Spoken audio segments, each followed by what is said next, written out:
Yoda did not go to Dagobah just to hide. For decades, we believe the Grand Master of the Jedi Order fled into exile solely because he failed to defeat the Emperor, but that explanation has never truly fit the character of the greatest Jedi who ever lived. The truth is much darker. Evidence from forgotten legends and buried archives suggests Yoda chose that swamp not to save his own skin, but to keep a terrifying secret from destroying what was left of the galaxy.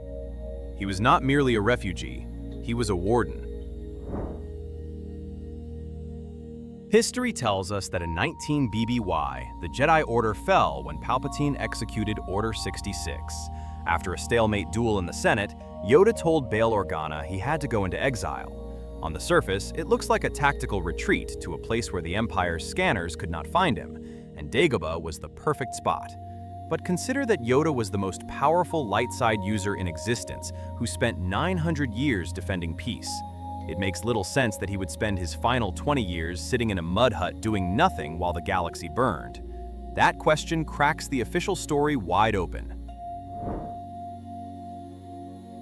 Before we reveal the contents of that cave, I want to say a massive thank you to everyone who commented on our last video about Mace Windu. This theory about Yoda actually came from a suggestion by user Galactic Traveler 99 in the comments section, so this video literally would not exist without you. We read every single idea you post, so drop your own scenarios in the comments below. The most liked idea gets made. If you are new here, hit that subscribe button to join us as we uncover more secrets from the galaxy far, far away. Dagobah is not a normal planet. In the films, it feels claustrophobic and teems with life that is constantly eating other life. It is a biological nightmare where the life force is so strong it wraps around you like a suffocating blanket. There is a specific spot that feels cold and empty.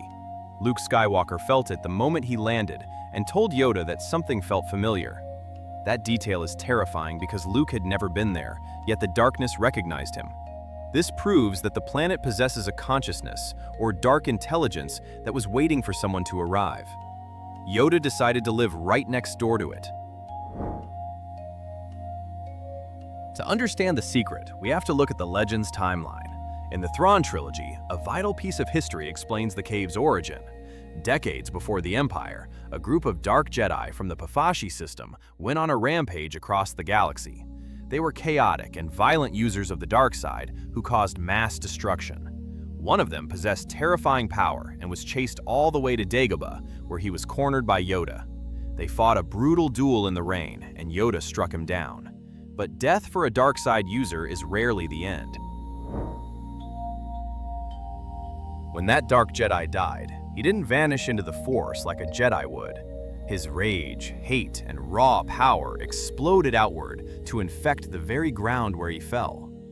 The cave was not a geological formation, but a wound in the Force.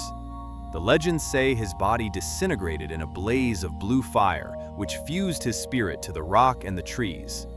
This created a nexus of dark energy. The cave is the graveyard of a monster that Yoda killed. By living there, Yoda was sitting on the grave to make sure it stayed closed. Star Wars lore gets complicated here, but it adds another layer to the mystery. In a story called Heart of Darkness, we learned about a Jedi named Minch, who was the same species as Yoda and lived 700 years before the Battle of Yavin. The writers created Minch to explain the cave without contradicting the movie timeline. In this version, Minch killed the Bpfasshi Dark Jedi instead of Yoda. The result was the same, because the darkness was so potent that it stained the planet for 7 centuries. Whether it was Yoda or Minch, the connection to Yoda's species is undeniable. It seems their lineage is destined to be the jailers of this specific evil. We should look at the scenario that changes everything. Imagine if Yoda knew that the Emperor was looking for ancient sources of dark side power. Palpatine was obsessed with immortality and the occult. If the Emperor found the Cave of Evil, he could have used it to amplify his power or even resurrect the entity trapped inside. Yoda realized that he was the only being in the galaxy strong enough to keep the cave's signal contained. He was hiding the cave from the Emperor rather than hiding himself from the Empire. He became a living shield who spent 20 years in meditation to dampen the dark beacon screaming out from the swamp. The brilliance of this plan lies in the balance. The cave radiates pure dark side energy, while Yoda radiates pure light side energy. When you put them next to each other, they cancel out like noise-canceling headphones for the Force. If Yoda had gone to a neutral planet like Tatooine, his light would have shone like a star on the Emperor's radar. On Dagobah, the overwhelming darkness of the cave camouflaged his presence. He used the very evil he fought against to survive. It was a tactical masterstroke that came with a terrible cost seen clearly in The Empire Strikes Back. When Luke first meets Yoda, the Jedi Master acts strange. He digs through supplies, fights R2-D2 over a lamp, and speaks in riddles. We usually dismiss this as a test for Luke to gauge the boy's patience. However, living next to a nexus of pure evil for 2 decades takes a toll. The darkness constantly whispers, tempts, and tries to break your mind. Yoda was fighting a mental battle every single second of every single day. That eccentric behavior might have been the side effect of holding back a psychological dam of nightmares for 20 years. The most chilling moment in The Empire Strikes Back is Luke's failure in the cave. He cuts off the Phantom Vader's head, and the mask explodes to reveal his own face. The mask physically breaks, makes a sound, and hits the ground. This was not just a hallucination in Luke's mind, because the cave has the power to manifest physical threats.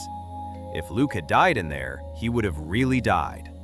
The secret of the cave is that it can make your fears real. Yoda sent Luke inside to see if he was strong enough to resist the entity that Yoda had been guarding for so long. We know from the Clone Wars that the spirit of Qui-Gon Jinn guided Yoda to Dagobah. Qui-Gon called it one of the purest places in the galaxy.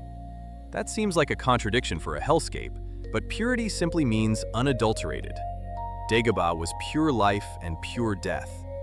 Qui-Gon knew that Yoda needed a place where the connection to the cosmic force was raw. He likely orchestrated this entire setup, realizing that the only way to hide the savior of the galaxy was to bury him in the one place the Sith would never look. In the Force Unleashed Legend storyline, another powerful user named Galen Merrick found Yoda. He visited the cave and saw visions of his own fractured identity. This encounter proves that the cave was a beacon for lost souls that drew in those who were conflicted. If Yoda had not been there to manage these visitors or guide them away, the secret of his location would have leaked to Vader immediately. Yoda was doing damage control to ensure that every loose thread landing on the planet did not lead the Empire back to him or the Skywalker twins. The most disturbing part of our theory comes from the canon novels. After Yoda dies, the cave remains active. In the Aftermath trilogy and the comics, Kylo Ren and even Snoke are aware of Dagobah's power. If the cave was just a stain, the energy should have faded over time. The fact that it stays strong suggests the source is still generating power. Perhaps Yoda never actually killed the Dark Jedi, but only imprisoned him. The dark secret is that Yoda spent his final years as a living lock on a prison cell, and when he died, the cell door was finally left unguarded. Palpatine prided himself on seeing everything. He foresaw the rebellion, the trap at Endor, and the fall of the Jedi. Yet, he never saw Yoda on Dagobah. This wasn't luck. The dark side creates a shroud or a blind spot in the Force. By aligning himself so closely with the darkness of the cave, Yoda effectively stood in the Emperor's shadow. It is an ironic twist where the very power Palpatine worshipped blinded him to his greatest enemy.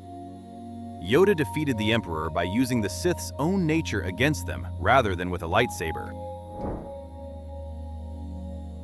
When we view Yoda's exile through this lens, it changes from a tragedy to a heroic victory. He didn't waste his final years. He endured 20 years of psychological torture in a swamp that reeked of death, while constantly resisting the pull of the dark side. He did this to keep Luke Skywalker safe. He sacrificed his peace, his comfort, and perhaps his sanity. The secret on Dagobah was not just a monster in a cave, but the burden Yoda carried so the rest of the galaxy could one day see the light. Yoda's story on Dagobah is a reminder that the greatest battles are often fought in silence, with no one watching. He turned a prison of darkness into a sanctuary for the light. This theory makes you wonder what other secrets are still hidden in the unexplored corners of the Star Wars galaxy. If you enjoyed this look into the mysteries of the Force, make sure to subscribe so you don't miss our next video. Thanks for watching, and may the Force be with you.